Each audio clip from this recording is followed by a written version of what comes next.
Ok, siamo partiti. Okay, thank you for your patience and thank you for following us. So quality education is central to ensure growth, and the possible improvement of the school system starts from data understanding and international comparison. Ladies and gentlemen, dear colleagues, it is indeed my pleasure to welcome you all to our webinar organized by the UNESCO Chair on Education, Growth and Equality within the framework of the dialogue of the Italian UNESCO Chairs.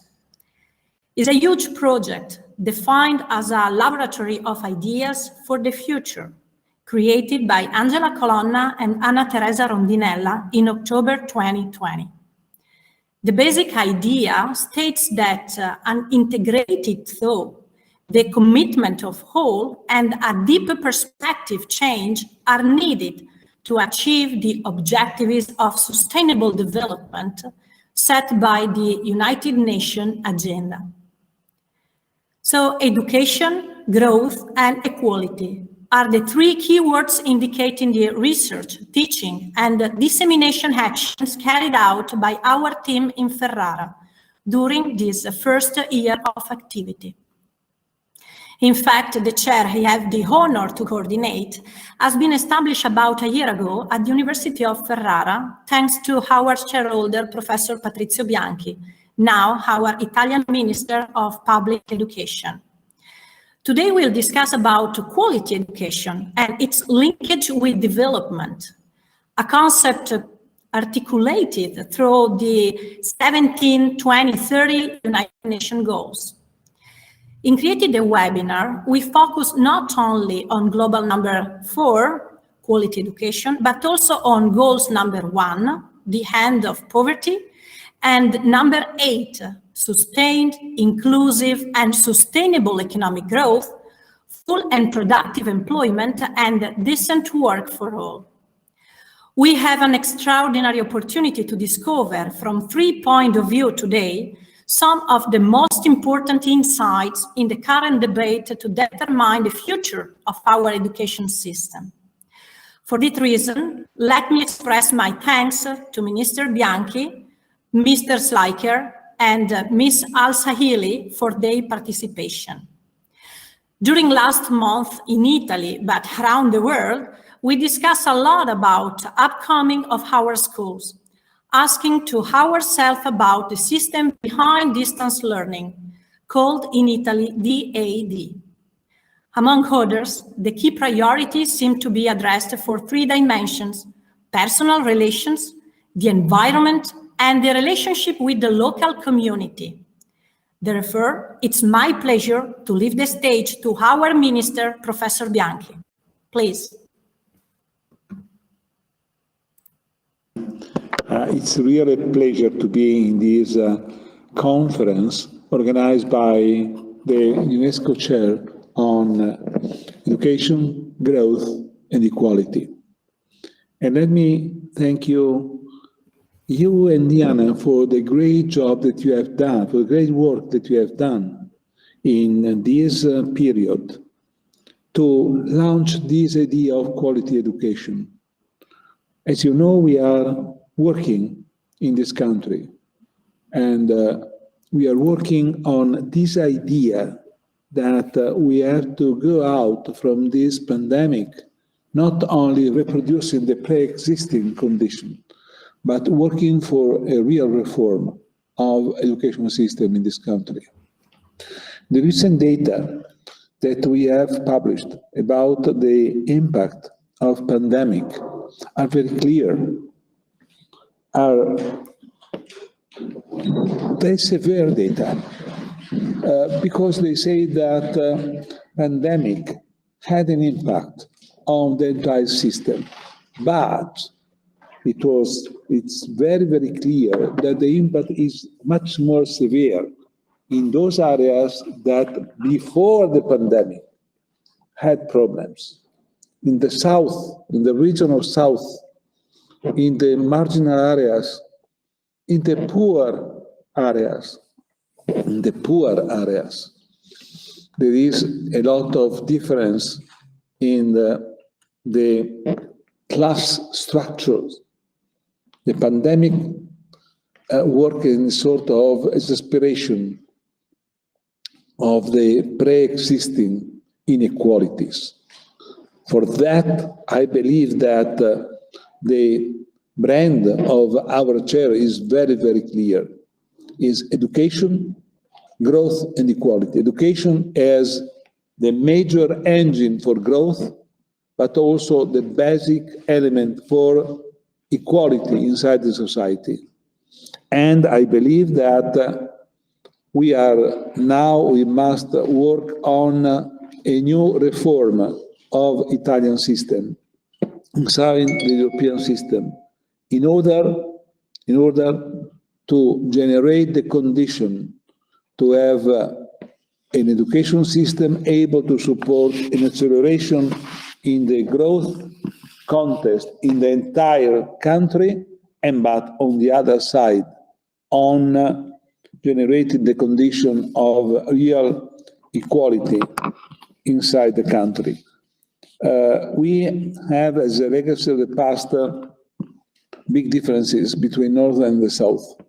And it's clear that it is matter of fact that some regions in the north of the country, they have the same level of dropping out that we find in Germany, but it's matter of fact that in some regions of the country we have levels of dropping out that is more close to the Mediterranean area than not the Central European area.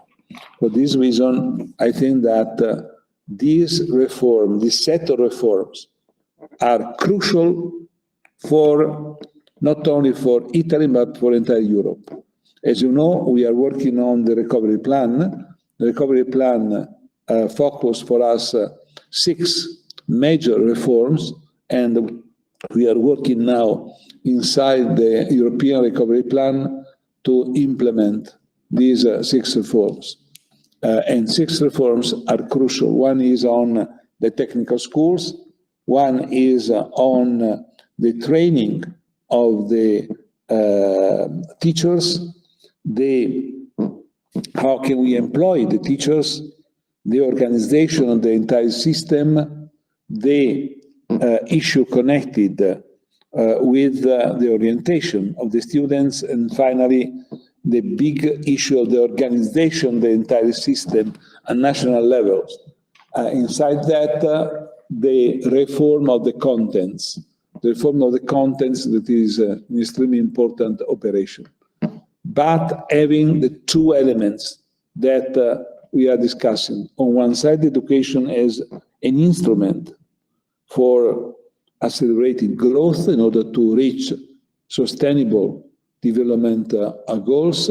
On the other side, to reach what we call the social sustainable goals that are extremely important for us. This is the area, this is the context, and in this context, it's extremely important for us to have a continuous comparison with the OECD countries, and on the other side, the continuous discussion that we have inside the UNESCO network in order to maintain our discussion at the European level. But quality of education, coming back to the title of this conference, is extremely important. Quality means quality for everybody. And quality means also the capacity to have data, to have the capacity to evaluate the different processes, and to put the different processes inside the vision of the role of education inside the transformation of the country.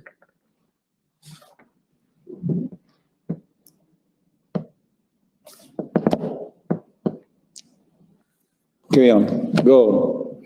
Thank you. Thanks, Minister Bianchi, for your interesting and remarkable considerations and the related suggestions. Thank you so much. Now, it gives me a great pleasure to introduce the next section with Mr. Schleicher. Mr. Schleicher is Director for Education and Skills and the Special Advisor on Education Policies to the Secretary General at the Organization for Economic Cooperation and Development in Paris. He initiated and currently he oversees the Program for International Student Assessment, known as PISA, and other international instruments that have created a global platform for policymakers, researchers, and educators across nations and cultures to innovate and transform educational policies and practices. He has worked for over 20 years with ministers and education leaders to improve quality and equity in education. His contribution to create instruments to improve quality and equity in education is well known around the world, and we feel fortunate to be able to hear his point of view today. So let me say that studying his work, I discovered that Andreas Schleicher was once memorably described by the former UK Secretary of State, Michael Gove, as the most important man in English education, even though he is German and lives in France. So a warm welcome to Mr. Schleicher. Thanks so much, Valentina, and thanks also for putting the three concepts of growth, of equity, and education together, because they're really, they belong together. We have many ways to deal with the consequences of social inequality. We can give, money to the poor and so on. But education is one of the very few tools societies and communities have to address the sources of inequality, to ensure that people cannot just economically participate, but that they can socially participate. And the demands that modern societies place on education to contribute meaningfully to societies are rising every day. I just want to sort of briefly remind you of a quick story of the last 20 years, just how technology has fundamentally changed the way in which we communicate, collaborate, socialize. It started in the year 2003, you had basic technologies that we take all for granted now, but they were just emerging.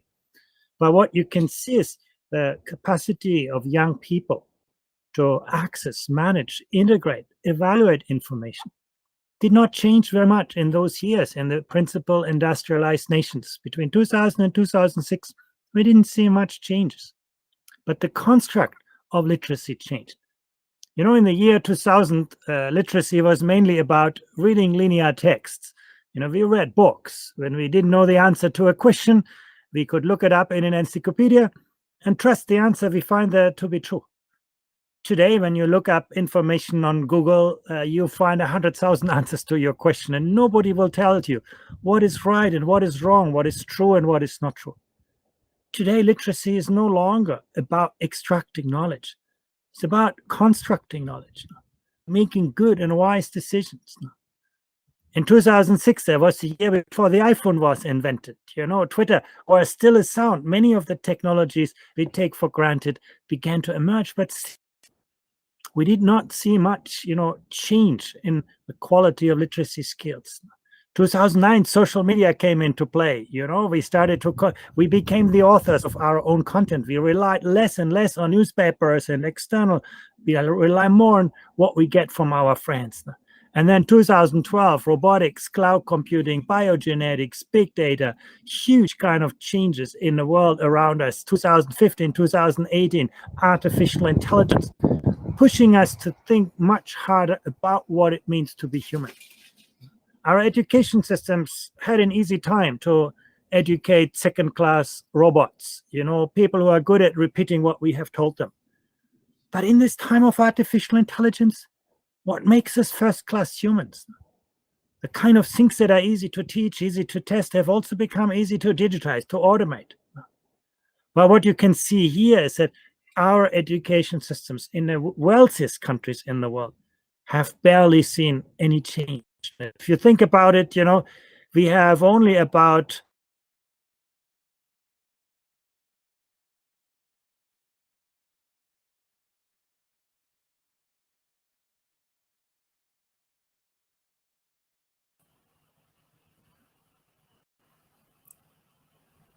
Maybe we have some trouble with Andrea's connection.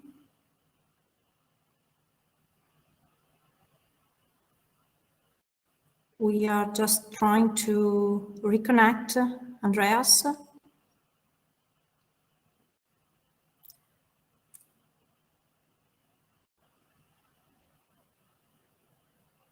I ask you to wait just a few minutes.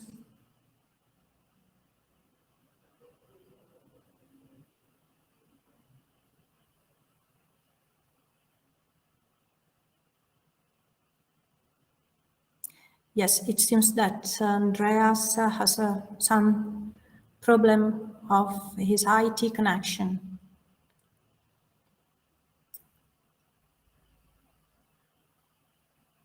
So we move over, actually, if Andreas is not able to join us again.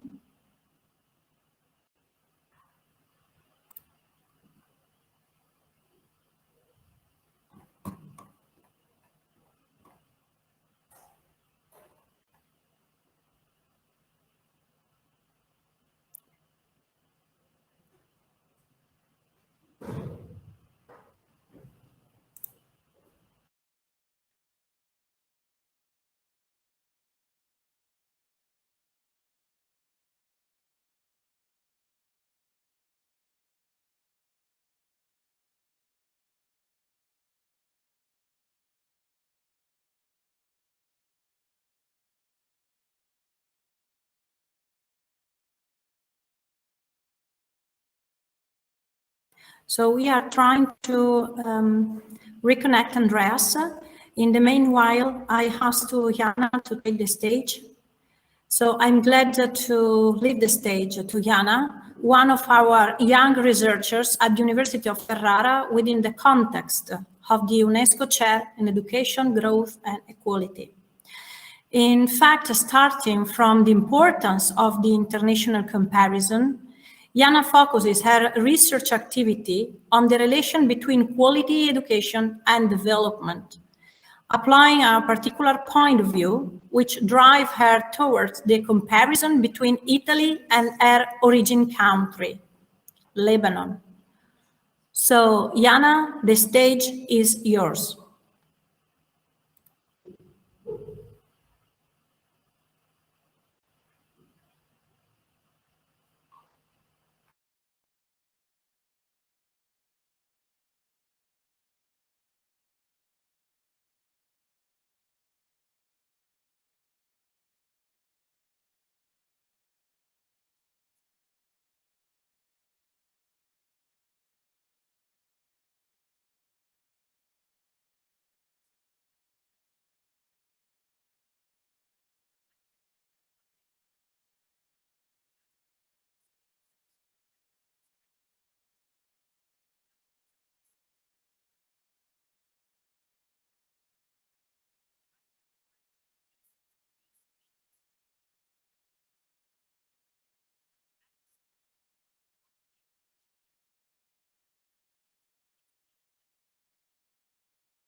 So apparently also Jana has some problem with the audio, so we are solving everything.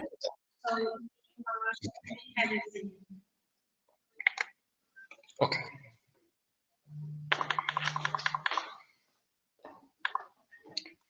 Sorry, everyone, I had a problem of the microphone. I'm a recently graduated student from the Department of Economics from University of Ferrara. I had the pleasure to do a thesis under the monitor of Prof. Patrizio Bianchi. My thesis argues about an important aspect these days, especially after the spread of COVID-19. My thesis is the destiny of entire generation and stands as an important asset for developing an economy. I performed a research arguing about quality education and development, having reflections from Italy and Lebanon. The work is divided in 4 parts. Some educational facts. It's important to understand some educational facts and then contribute to the issues and facts that were detected in the education system of the both countries. Why this topic? The selection of this topic actually stands behind the importance role of education. Economically speaking, human capital is based on attaining knowledge and skills, and economic development is based on attaining technological and scientific knowledge. Therefore, development relies on the accumulation of human capital. Moreover, ambitions for education are essentially captured in the Agenda 2030, known as SDG 4, which aims to ensure inclusive and equitable quality education for all by 2030. SDG 4 actually plays a central role in building inclusive, sustainable, and resilient societies. I selected to do this research having reflections from 2 countries, Italy and Lebanon, because I'm interested in both countries, the country that hosted me, Italy, and my home country, especially that I found that the 2 countries are performing below the average PISA performance index, and the 2 countries are suffering from gaps that must be overcome. Based on these facts, I designed a research question. How can quality education and long life learning contribute to making a country that is able to look forward? To answer it, there was a need to make a mix between qualitative and quantitative data. Moreover, due to the high limitations that I faced, I decided to construct my own data set based on 2 considerations. Consideration number 1, a modification of curriculum is needed. Consideration number 2, education attainment is a matter of quality in terms of content rather than the number of years spent in school. Before starting judging the education system in both countries, it's important to mention some facts. I would like to open the talk here with a quote that grabbed my attention. The great aim of education is not knowledge but action, according to Herbert Spencer. It's not what you know, it's who you that counts. It's not what you know, it's what are you able to do with that knowledge that counts. Education is a matter of development, develops our ability and is able to create a powerful human capital. Great economists at this topic like Amartya Sen, Gary Baker, and Adam Smith. Recently speaking, COVID-19 is a turning point in this area with a high concentration on the Agenda 2030 in order to build a resilient system. Making a 2 comparison between the education system between the 2 countries I selected. The education system in Lebanon starts at age 4, while in Italy starts at age 6. Education Lebanon is based on 2 systems, the education system and the French system, in which the scientific area is totally taught in one of these languages. However, the type of curriculum is not the same in the 2 countries. After reviewing several reports like OECD, UNESCO, and many others, the following gaps were detected. Both countries have high dropout rates. Both countries have mismatching skills. Education is not preparing people for the right jobs offered now by Industry 4.0 due to the old curriculum. We are studying what our parents took. We are getting prepared for jobs that do not exist anymore. In addition to the high inequality between regions that exist in both countries.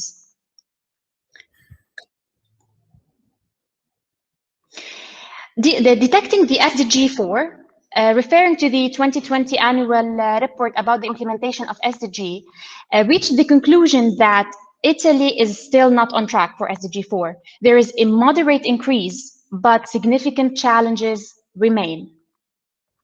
Actually, the importance and the high concentration of education rises from its important role in facilitating the other roles of the achievement of other goals found in the Agenda 2030. For example, linking education to SDG number 1 concerning poverty. Here, UNESCO argues that an additional 1 year of education is able to increase the individual income up to 10%. To understand more the correlation between the education and other SDGs, I created my own data set. This table here reflects the indexes I selected to pursue the studies. I selected 4 types of SDGs. SDG 3, measured by life expectancy, stands for LE. SDG 4 stands for lifelong learning. SDG 5 is measured by the gender inequality, and SDG 8 is measured by youth in school or employment. As for the education system, I selected 2 types of indexes. The education attainment, or the education index, that is used to refer to the number of years of schools spent in schools, and the average PISA performance to measure the content of education. Here, I enlarged my sample from 2 countries to 35 countries that are members in the United Nations, because in order to rely on an accurate data. The first step was to see if there's a causality or a linearity between indexes. I performed a correlation to study the correlation between indexes based on 2 different years, in which here I selected these 4 SDGs from a different year and these from another different years, because I believe that the effectiveness of an education system is not able to appear directly in the same year. We should see and observe its effectiveness in the years that follow. So as a first index, as a first measurement, I selected these 4 from 2019 and these from 2018. Also, another study to see the evolution of the education system. These were selected from 2016 and these from 2015. As for 2018-2015 and this table, we can see that there is a linearity between the indexes according to the numbers observed. While seeing here the negative values, actually they stand for positive numbers. Being more educated means having a less gender equality and a less youth not employed or in education. Observing the same table from a different time zones, we have the same result. Actually, there's a linearity between education, and we can see according to the numbers that this linearity is becoming more stronger. To be more clearer, this scatter plot reflects the positive relationship offered by the index, as we can see now.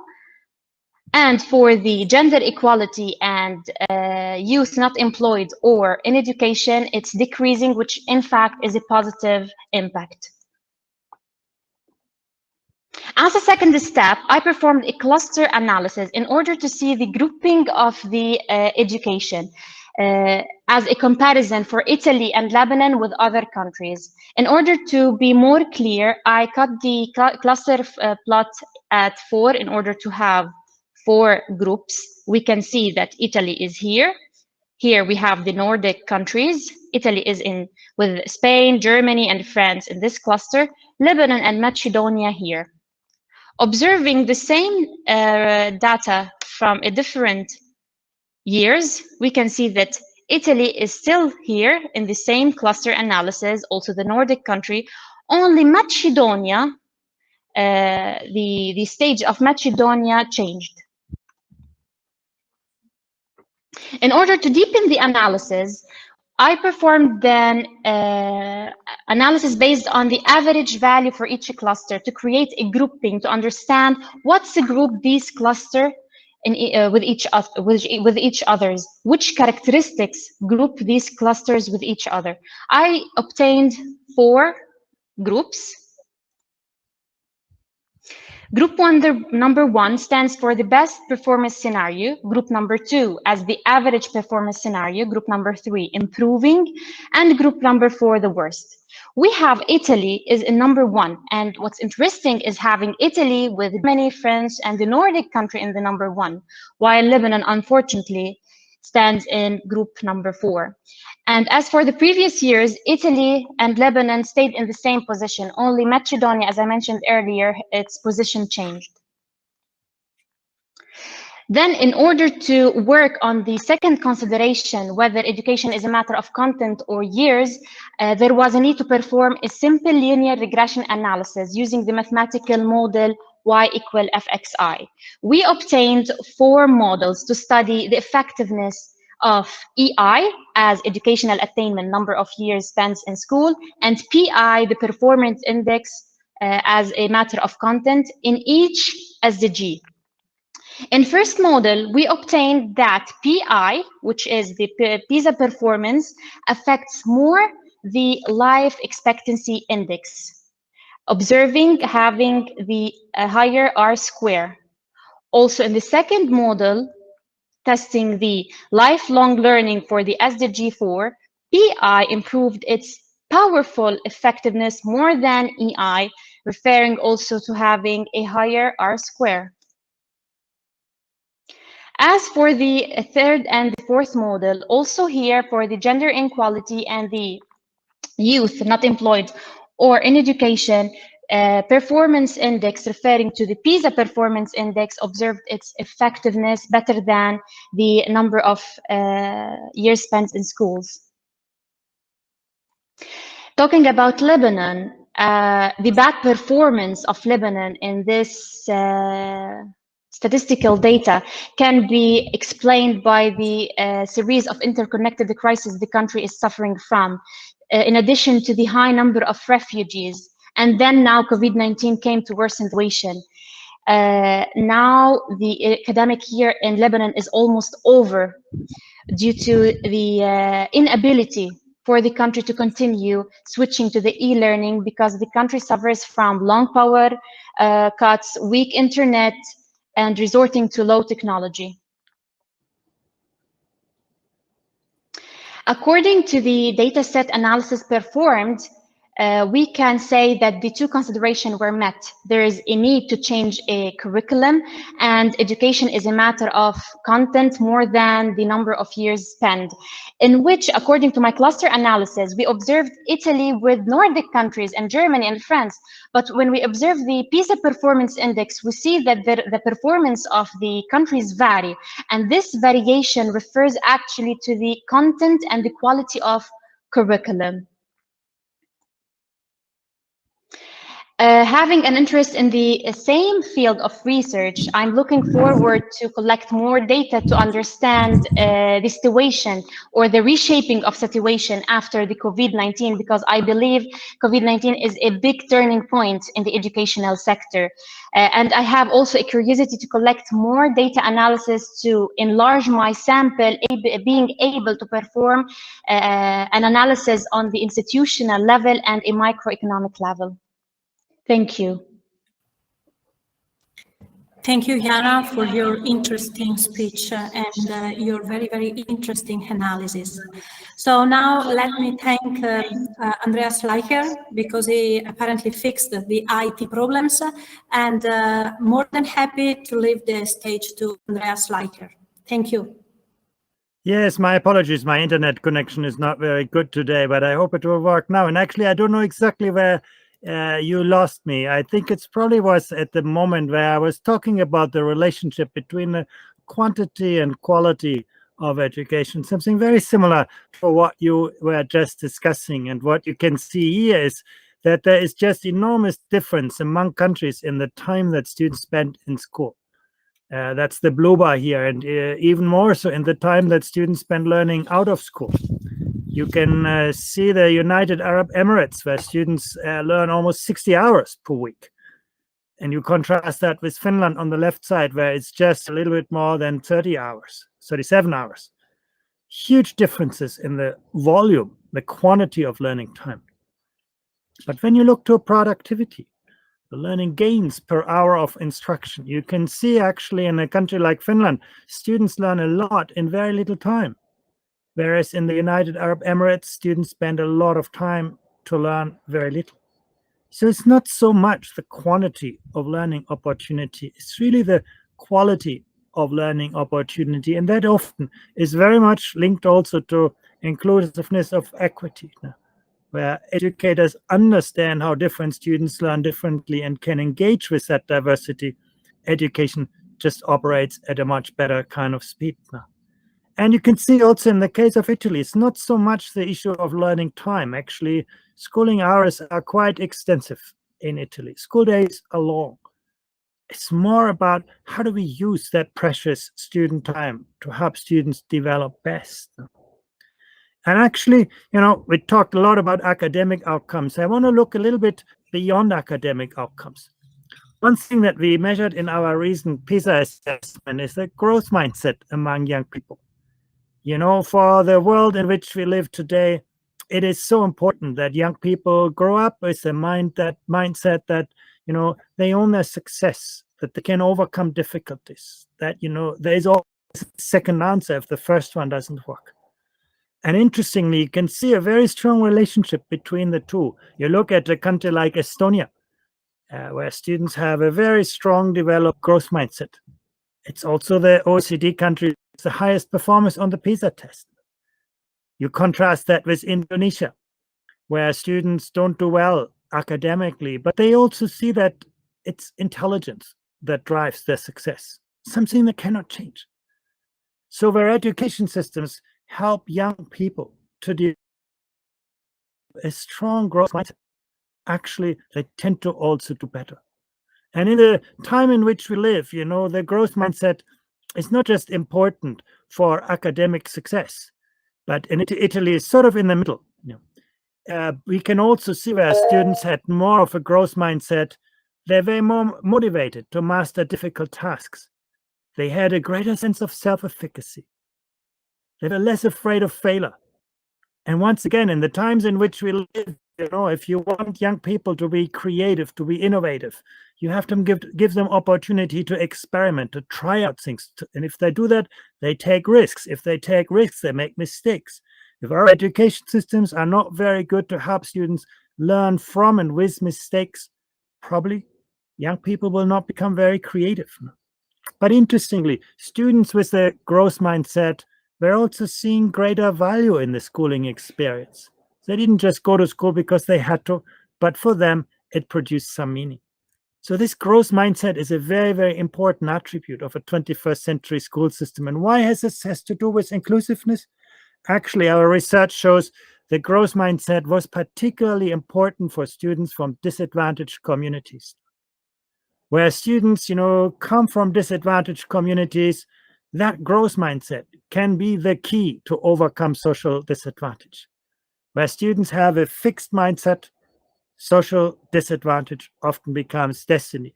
We saw the same picture for students with an immigrant background.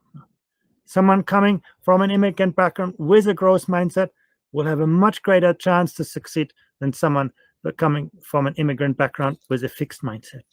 Schooling is not just about, educational content. It's very much about the values, the attitudes, the mindset that we build. And they have a lot to say about the success.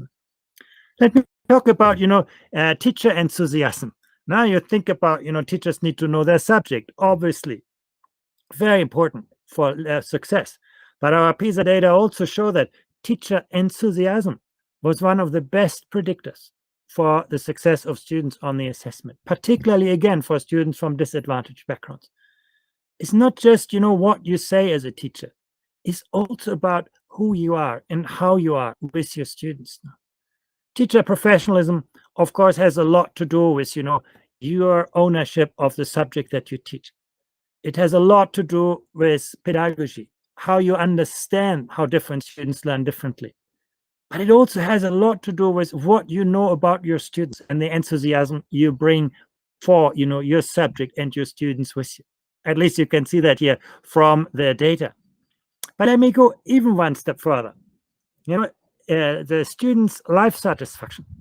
We didn't only look at, are you doing well in school, and do you have a growth mindset? We also ask ourselves, are students happy with their lives? Do they find meaning in their lives? And you can see where schools had a stronger disciplinary climate, students tended to be happier with their lives. Where there was less bullying, obviously, students were happier. But look at the third bar, sense of belonging at school, where students felt that school is a place where they feel they belong, where they make friends, where they feel their teachers will support them. That kind of social relationship is one of the best predictors for students' happiness with their lives. And we surveyed 15-year-olds. You might think, for 15-year-olds, school is not the place where they want to be, but it's actually quite the opposite. School is a very central place and can make a huge difference to the lives of people, not just their academic performance. No. Learning is never a transactional experience. Learning is always a social, a relational experience. You can see also here the feedback that students get from their teachers, the support they feel from their teachers. No? They're not just important for getting better PISA scores or better, grades, but also for being happy with their schools. And we can see even, a cooperative climate at school is something that seems to have to do with the life satisfaction of students. And cooperation is something that we can create. You can see, for example, on the one hand, you can see systems like the Netherlands, like Denmark, like Japan, like Germany, where actually cooperation among students is very common because pedagogical experiences are built around a social agenda. Whereas in the United States, in Malta and Brazil, in the United Kingdom, it's all about competition. So actually, how we frame the educational experience can have a lot of implications for academic performance, but also Italy, somewhere in the middle. You find a little bit of cooperation, a little bit of competition. And once again, our data show that these things make a difference. But let me, conclude my presentation with one more slide or two more slides on inclusion. In the 20th century, inclusion meant the right to be equal. No? Basically, we treated all students in the same way. In the 21st century, inclusion is really about the right to be different, to understand the extraordinary talents of ordinary students and to foster them in creative ways. No? And I show you just a couple of examples. We ask, students who did very well on the PISA assessment, very high scores in mathematics, very high scores in science, and so on. If you come from a disadvantaged family, in most countries, you don't expect to move on in education. You don't have the trust, the confidence that education will make a difference in your life. If you come from a wealthy background and you do well, you also expect to go on. So our education systems, if they want to become more inclusive, have not just to focus on good academic results, but also to give young people a better appreciation for the value that education will provide for their future. Same story about gender. If you look at students who do very well on math and science, basically, students who do most of the questions on the PISA test, they get the right answer. If you are a boy, you want to become a science and engineering professional. If you are a girl, actually much less so, despite, having the same schooling results. That again shows us we need not only to work on the outcomes, we also need to work on the attitudes, the expectations, the aspirations that young people bring with them and for their future. In your life, aspiration matters as much as actual performance. And the reality is that disadvantage is often compounded. We find that students with a disadvantaged background often have less of a growth mindset. They have fewer positive feelings. They are less happy with their lives. They have a lower sense of belonging. They experience more bullying. They typically are in schools with a poorer disciplinary climate and with teachers that are less enthusiastic. The only area where we actually find a positive relationship is with teacher support. And that speaks very positively about teachers. Many teachers really try. They make an extra effort to engage with students from the most disadvantaged backgrounds. But still, there's a lot that education systems can do to create a better platform for inclusion. Coming once more to a growth mindset. Where students had a growth mindset, they were much more resilient towards social disadvantage. They were much more likely to succeed, even if they came from a disadvantaged social background. You can see that very clearly in the Italian case, where students have a growth mindset, they're much more ready to overcome adverse, background factors from their homes. Immigrant students, you can see where, students felt that they had more parental emotional support. They were much more resilient, where they had greater support from the teachers, felt more enthusiasm for the teachers, a greater sense of self-efficacy. All the factors that I discussed, where they are present, immigrant students are likely to be resilient. Where actually they are not present, immigrant students are likely to fail because of their immigrant background. Last point is really about, the inclusion in the school system. You can see basically on the left side, if you are in Finland, in Norway, in Macau, in China, and so on, a few education systems where disadvantaged students can easily make it to a high-performing school. The school system is always very open, very meritocratic towards, higher kind of academic potential. If you go to the right side, Bulgaria, Peru, Hungary, United Arab Emirates, it's very, very hard as a bright student from a disadvantaged family to get into a good school. And also there, Italy has some way to go. The school systems often are not open. In theory, you can enter any school, but there are many, many barriers that prevent students from disadvantaged schools, disadvantaged families to get into high-performing schools. But I want to, conclude with a very positive side on the Italian case. On most education systems, you can see on the left side that basically if you are in a disadvantaged community, you're also going to get less qualified teachers and you get fewer resources. They're all in the kind of regressive part of the education system. But when you look to Italy, when it comes to material resources, Italy has made a lot of effort to equip all schools equitably when it comes to material resources. It's not yet true on teaching resources. Teachers still, the more qualified teachers, more experienced teachers, they also in Italy teach more in the privileged schools. But at least when it comes to material resources, I think we've seen a lot of good progress. So let me stop here. Thank you very much. I really wanted just to say that, quality and inclusion in education systems are really two sides of the same coin, and we can achieve them together, as you can see in a number of countries. And again, they are going to be the best predictors for the social and economic development of our countries. Now, our schools today is going to be our society and our economy tomorrow. Thank you. Thank you so much. Thank you so much, Andreas. Thank you for focusing on education quality, not only in terms of years we spent at school, but also about the attitude of young people to be innovative, to learn how to solve new problems. Thank you so much. So now I can leave some few minutes to questions from our followers. We'll be more than glad to answer to all your questions.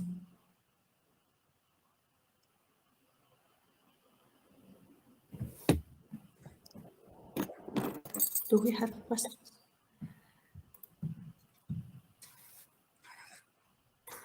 So if you don't have questions, I want just to underline some concepts that we discussed today.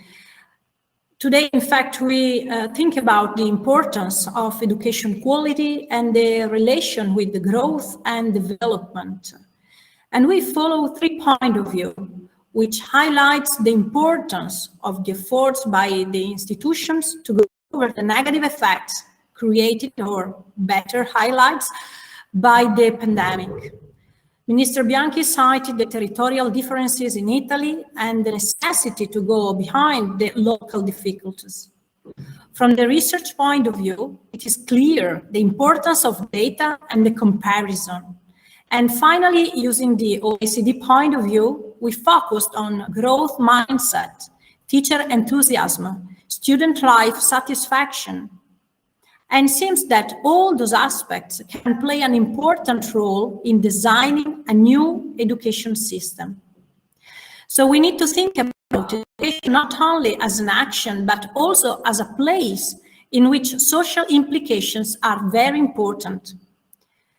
From the webinar, it's clear the importance of the data analysis, the data understanding and their interpretation. And at the same time, our speakers focus on the ability to catch the performance of our schools and our students without focusing only to the number of school years. So today we hear various keywords linked with education quality as equity, comparison, socialization, enthusiasm, inclusion.